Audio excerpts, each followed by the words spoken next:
Bones. Aquests dies pot ser que el nostre nivell d'activitat mental hagi augmentat, així com també que hagin aflorit moltes emocions noves, i tot plegat fa que quan finalitza el dia i decidim anar al llit i descansar i adormir-nos ens costi conciliar el son. Llavors aquesta píndola precisament va dirigida per aquests moments, pels moments que volem dormir i estem aquí i ens costa. Primer de tot, compartir-vos que la nostra activitat mental està directament relacionada amb la nostra freqüència respiratòria. Llavors, la manera d'incidir serà a través de la nostra respiració, primerament, per tal de baixar aquesta freqüència. Llavors ho farem baixant la freqüència respiratòria.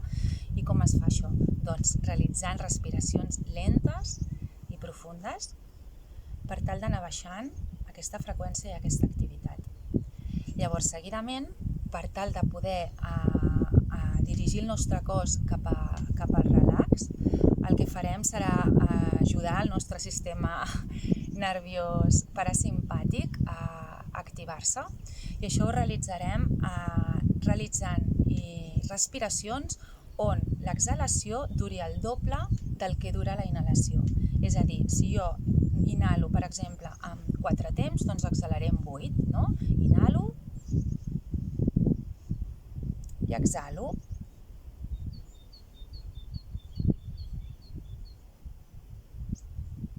Sí? I això de manera repetida.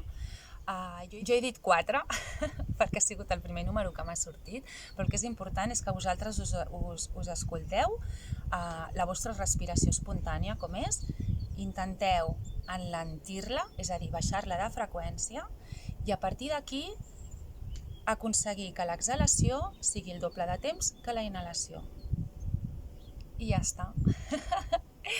Ja em direu a veure si us ha servit i desitjo que així sigui. Fins demà.